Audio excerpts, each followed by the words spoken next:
Okay, I'm going to begin now chapter 21. I want to begin just by talking about stellar explosions. So for an isolated star like the Sun, its ultimate fate is to become a white dwarf and then a black dwarf.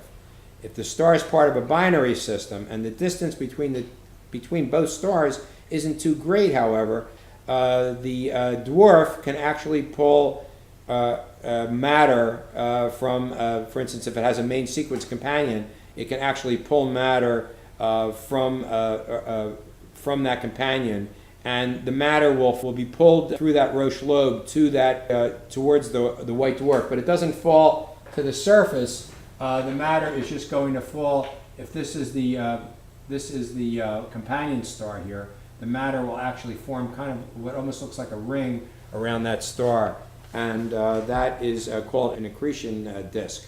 So you've got an accretion disk. The accretion disk, what's actually happening now is because of its small size and the fact that it's starting to rotate more rapidly, this binary system, the matter, this disk is going to flatten out. And rather than falling directly into the surface of the white dwarf, it sort of spirals down into the white dwarf.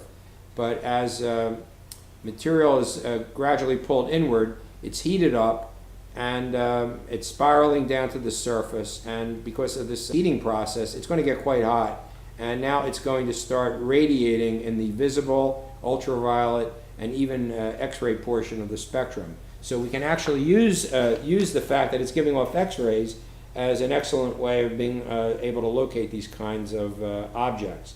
Its brightness may increase, as a matter of fact, the amount of radiation that's producing by a factor of 10 to the fourth, 10,000 or more, and that occurs over a very short period of time, in a few days, and then it'll actually return to normal luminosity over a period of perhaps a few weeks. And this doesn't necessarily occur just one time with these stars. It may occur tens of times, it may even occur 100 times or more. So gas starts to build up on the surface as this accretion disk starts to spiral into the surface, and it gets quite hot. It heats up to about 10 million kelvins, and at which point the hydrogen that's actually present in this gas, this accretion disk, is actually going to flare up in luminosity. And when that happens, it's going to be a very, very brief process. But that actually is going to cause the surface material to be blown off into space. So it's very, very hot, and it now is going to occupy a much larger volume. And from the Earth, we observe these events, and they're known as novae, N-O-V-A-E. For a high mass object, greater than 8 solar masses, you can proceed beyond carbon and oxygen burning, or even beyond neon fusion, and get shells of increasingly heavy elements, up to the element iron. At each stage, there's an increase in the core temperature, and bigger stars are going to burn faster. At 20 solar masses, the star is going to exhaust all of its hydrogen supply in approximately 10 million years. Helium will burn up in 1 million years, carbon in about 1,000 years, silicon will be burned up in a week, and you'll be left with an iron core that's going to form in less than 1 day. Now, what I've drawn down here is something describing, if we looked at all the elements from hydrogen up to uranium, and this is average mass per nuclear particle, per nucleon, and this is atomic mass. We'd find out that the element that actually has the lowest mass per nucleon, which turns out to be the most stable in this case, is iron. So iron being the most stable nucleus, it's also the most dense nucleus, and we can't obtain energy from iron either by combining iron with something else like an alpha particle to make a heavier element, and we can't fission it back into lighter ones. So iron's kind of the end of the line for these processes. But the core temperature of the star becomes very hot. It's 10 billion degrees, and at this enormous temperature, photons have such a high energy that a new process occurs which actually undoes iron. So iron is actually split into lighter nuclei, and finally these smaller nuclei are at this temperature are actually broken down into protons and neutrons. So this process occurs very, very rapidly, less than 1 second, and photodisintegration will convert all the iron into these elementary particles. This requires absorption of core's thermal energy, which cools it off somewhat, and the star actually begins to collapse against its own gravitational field. So up until that point in time, we had a certain amount of hydrostatic equilibrium. Now gravity is winning out, and the core is now protons, neutrons, electrons, and photons at an extraordinarily high density, greater than 10 to the 12th. That would be 1 trillion kilograms per cubic meter. Now, something interesting starts to happen at this point. The core undergoes a process called neutronization. So you will remember earlier on we explained how it was possible for a neutron to convert into a proton. This is like in the process of radioactive decay. A neutron converts to a proton and a beta particle. This is a neutron and a proton, and you get a beta particle, which is basically an electron. Under these conditions of extreme pressure, we can actually have the opposite thing happening. So we've got a proton over here, called a hydrogen atom if you want. It doesn't really matter, but a hydrogen nucleus. But I'll just abbreviate it as a proton, 1, 1. And then we've got the electron here. So we said there were protons and electrons in here. Under these conditions, it's possible for these to combine and form neutrons. So that's going to give you, remember that these numbers have to balance out on both sides of the equation. So we're going to have an atomic number of 0, which is what you get for a neutron, and its mass number will still be 1. And this is a 0 because adding neutrons is not changing the element. It's not raising it to a higher atomic number. So this process is referred to as neutronization. And again, tremendous pressures equal to or greater than 10 to the 12th kilograms per cubic meter are what's driving this process. Also, some pretty intense temperatures. The other thing that's being produced in this reaction, which is also very important, is a neutrino. But these neutrinos are have a great deal of energy associated with them. So again, even at this tremendous density of greater than 10 to the 12th kilograms per cubic meter, what happens is that because of the extremely small size of the neutrino, it actually is able to actually penetrate this, and the neutrinos actually escape. And when they do that, they're going to further reduce the core's pressure. So the core will actually continue to collapse because of that. And finally, the neutrons are going to be packed so densely together that they're going to reach densities on the order of 10 to the 15th. That's a quadrillion kilograms per cubic meter. This is going to slow the rate of gravitational collapse, but the core is actually going to overshoot this equilibrium point. So it's going to continue to collapse. It actually will collapse down to densities that might be as high as 100 or even 1,000 times.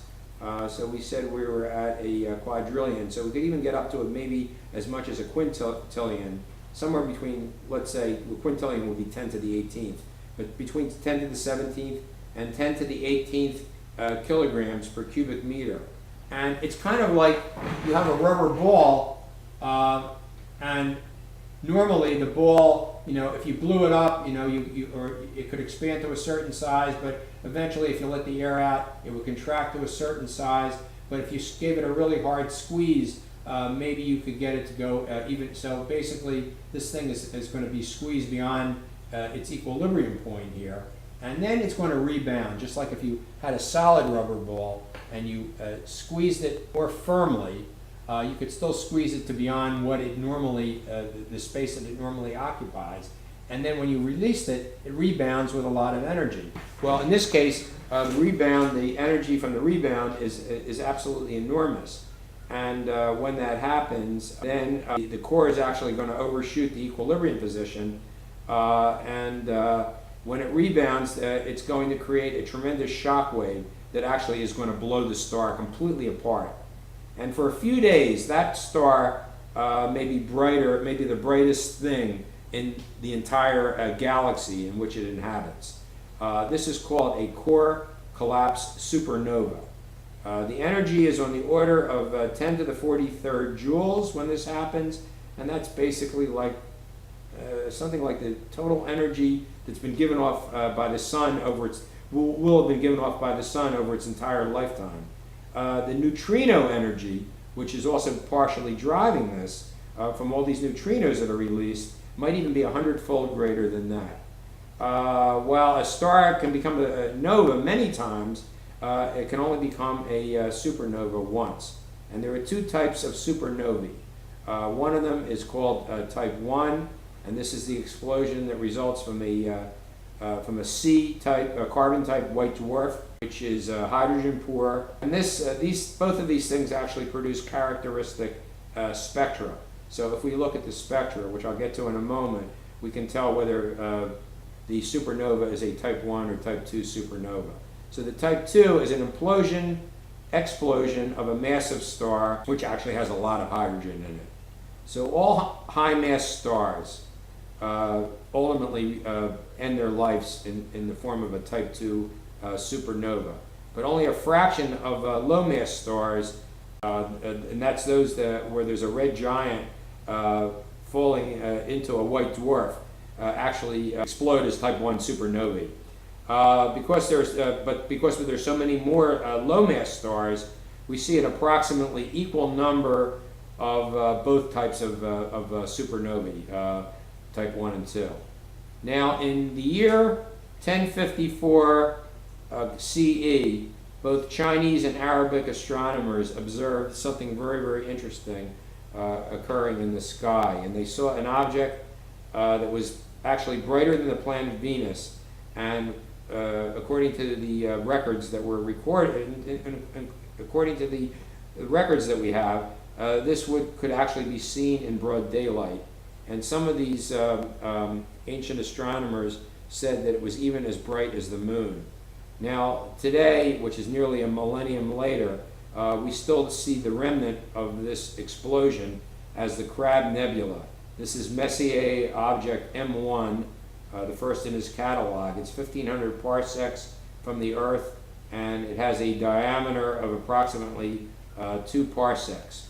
Now, although there are hundreds of supernova remnants have been found, we've never seen a single one in the Milky Way, which might indicate that our galaxy is perhaps it's not old enough to actually have stars in it that are at this particular point in their development. Now, the next thing, I wanted to draw something that's in the book, but I want to put it up on the board. So it's actually the diagram. I don't remember where this is, but it's the diagram that shows the plots of both type 1 and type 2 supernovae. So this is how I said we could tell by spectroscopic evidence. We could actually see what the difference between these two things are. So we're looking at luminosity on this axis, and we're looking over here. We're going to be looking at a period of time. Let's say that we'll take 200 days, the end of this, and this will be 150 and 150. And we'll find that in the first few days, what will happen with a type 1 supernova is that it will increase. First, there'll be an initial, once we start to see it, it will actually start to increase, and then it will decrease, and then it will just like slowly fall off to a, over these next several months, the intensity will fall back off. So this is a type 1. And type 2 has a different light curve. Type 2 is going to have usually a larger peak and will peak a little bit earlier, and then it's going to do something interesting. It's going to sort of plateau out. So I'll use a dotted line here. It's going to plateau out for a period of time, maybe 3 months or so, and then it's going to start to fall back off, just like the type 1. Okay, so what I want to talk about now is known as stellar nucleosynthesis.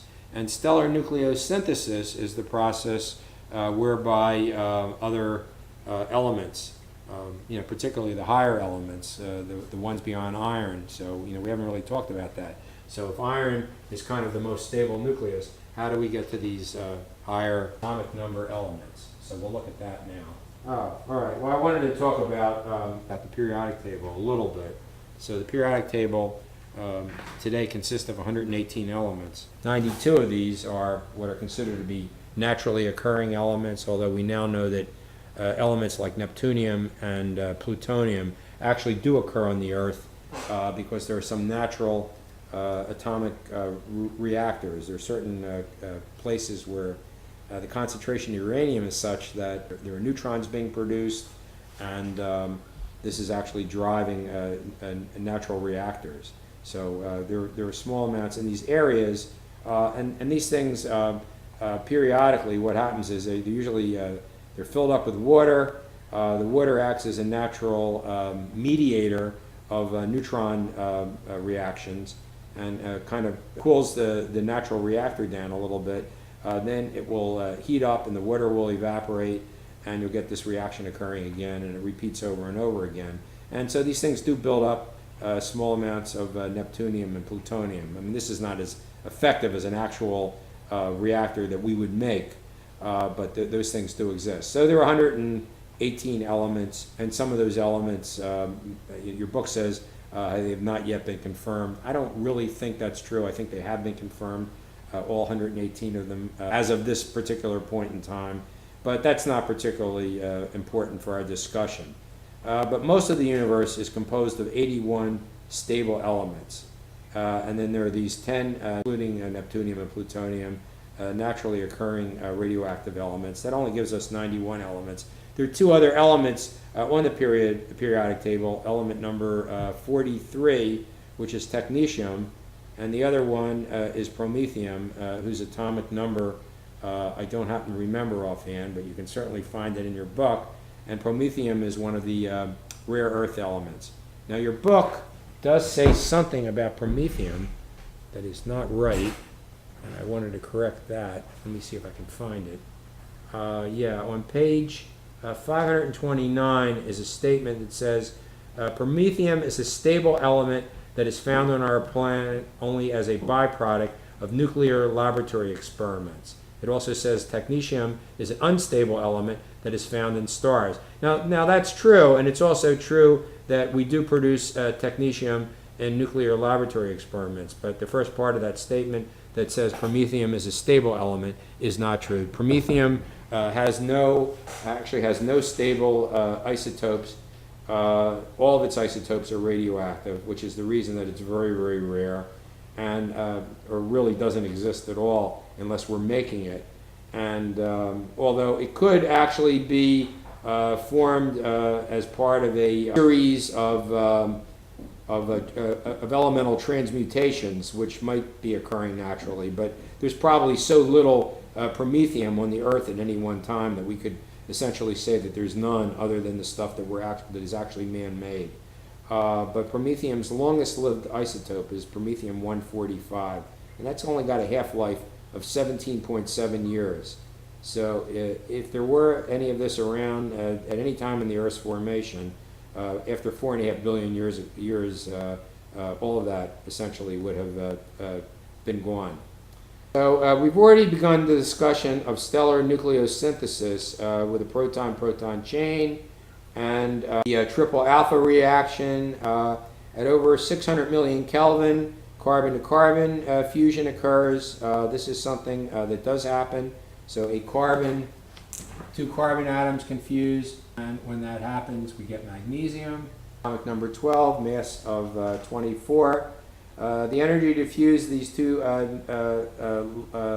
larger nuclei is so great, however, that most heavier elements are formed by another process, which actually involves alpha fusion with a lower mass element.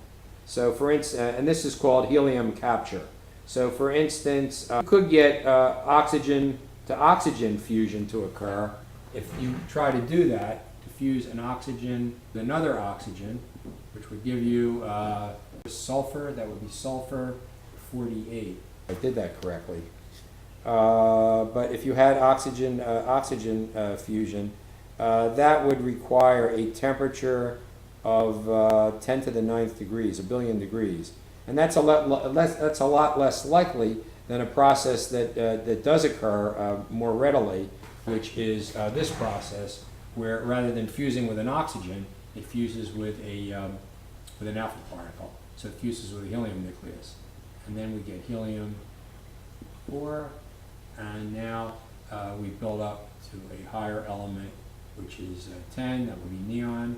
So that's a much more likely process. But even elements as high as nickel 56 can be made with alpha fusion in this process. Now, once you get up to silicon, once that actually forms, silicon forms in a star, and photodisintegration, which we talked about before, begins to overwhelm alpha capture. This is because the temperature will now have reached 3 billion kelvins, and the intense gamma radiation that is being, now in this case it is gamma radiation that's being produced, that actually initiates the photodisintegration. And this provides a lot more alpha particles, and that enables these smaller particles to form intermediate mass nuclei, like sulfur 32 and argon 36 and calcium 40, titanium 44. This, these are successive things, each one absorbing another alpha particle, since there are so many of them. Chromium 48, iron 52, and you can also get iron 56. And this is referred to as the alpha process. Elements between iron, heavier than iron rather, are formed by an entirely different process that involves neutron capture. So neutron capture actually looks like this. So if you've got an element, got an atom or a nucleus of iron, for instance, iron 56, what happens is iron 56 captures a neutron. A neutron, remember, is 0, 1. That's going to give you, it doesn't change the element, it's still going to be iron, because we haven't changed the atomic number. So it's 26 iron, but now it's a different isotope of iron, has a different number of particles in it. It's iron 59. It can absorb another neutron and become iron 57. Iron 57 then goes to iron 58. And iron 58 is a stable isotope, although iron 57 is probably not. This happens fast enough that before this iron can disintegrate, it's converted to iron 58. Iron 58 can continue to absorb another neutron. So iron 58 absorbs another neutron, becomes iron 59, which is radioactive. That means iron 59 can undergo beta decay. So what happens is it's going to give off a beta particle. Remember that a beta particle is an electron. So in order for this to balance, iron is going to convert into an electron, which is E minus 1, 0, and that's going to give us cobalt 59. And this is now 27. So you could see, because it's plus an electron, beta particle, 26 minus 1, 27 minus 1 is 26. So this process is actually causing us to go up one atomic number on the periodic table. And now we're up to a higher atomic number nucleus. So, and that's also going to produce an electron, that's going to produce an anti-neutrino. Then cobalt, for instance, can absorb, this is an example, the cobalt 59 absorbs another neutron, becomes cobalt 60, which is also radioactive. So this becomes cobalt 60. The cobalt now is also going to undergo beta decay, and it's going to be converted to nickel. So this is how we get up to nickel. So we've got nickel is now going to be 28 plus 60. And again, we're going to have an electron, a beta particle, -1, 0, and another antineutrino. So you can get up to higher and higher elements in this fashion. So this process of synthesizing these higher elements is known as the S process, where S actually refers to, what that refers to is slow. And it actually accounts for the formation of all elements up to the element bismuth. So we can get all the way up to bismuth, which has atomic number 83 by this process. But that doesn't explain how we get to elements beyond 83, and that requires another process called the R process. So these are this is S process, and then we've got another process known as the R process. And basically, what's happening now is, in order for this to happen, we need a supernova. And when we've got a supernova, during that tremendous explosion, there's so many free neutrons being produced that multiple neutrons are captured by fairly large nuclei like bismuth and beyond in this other process without there being this excess of neutrons. That doesn't happen fast enough for us to get all these radioactive elements. So these things, if we've got a lot of neutrons, these can be captured before they actually have time to decay. Because some of these things decay relatively rapidly. So elements beyond bismuth are 1 billion times less common than hydrogen and helium would be. So we've got 3 pieces of evidence that support all of our theories of stellar nucleosynthesis so far. One of these is that we can do reactions on Earth, and we can find decay rates that actually provide average relative abundances of elements, and we can see that this kind of corresponds with what we see in stars and supernovae. And that would, if we actually look at nickel's decay rate, we would see, and I want to go back to this, I want to look at type 2. So you've got this like hump that arises here. It's really the same thing is probably happening in the type 1, but it's illustrated in your book, I think, for type 2. And basically, if you were to draw the decay rate of nickel 56, it decays, its half-life is something on the order of, I think it's around 6 days. It's pretty fast, but it's going to look something like this. You get a line that looks like that. And if you look at the line for cobalt, cobalt has a half-life of 77 days.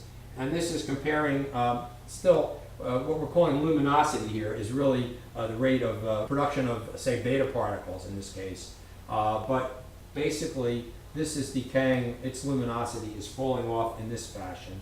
And the luminosity of cobalt then is falling off on a line that would look like that. So these 2 lines intersect, but it's really showing you that this earlier part here, the part that we see up here, is due to the nickel. This is nickel disintegrating, and over here what we're seeing is cobalt disintegrating. So that the fact that we can do this experiment on Earth, and then we see the same thing occurring that's giving us the same shape kind of curve in a supernova, that is certainly supports this theory of stellar nucleosynthesis. The second thing is that technetium, which we don't see at all on the Earth, again because it has a very, very short half-life, but we do see we actually see technetium in the emission spectra of stars. So that's a second thing that supports this. Actually, I guess it was the type 1 supernova rather than the type 2 that's in your book. But light curves in type 1 supernova indicate that radioactive nuclei actually result from the explosion, and there's a dramatic increase followed by a slow decrease in the light curves, and that's what I was showing you before. So that really would be the third thing. The decay of nickel 60 and cobalt 60 look similarly, but there's another point here that the gamma ray signature of cobalt 60. We're looking at something different here, but if we actually look at gamma ray emission from supernovae, that indicates also that cobalt 60 are being produced. So that concludes this presentation, and we've only got, I believe, another 3 of these left in the contest. Thanks again for your attention, and I'll see you next week.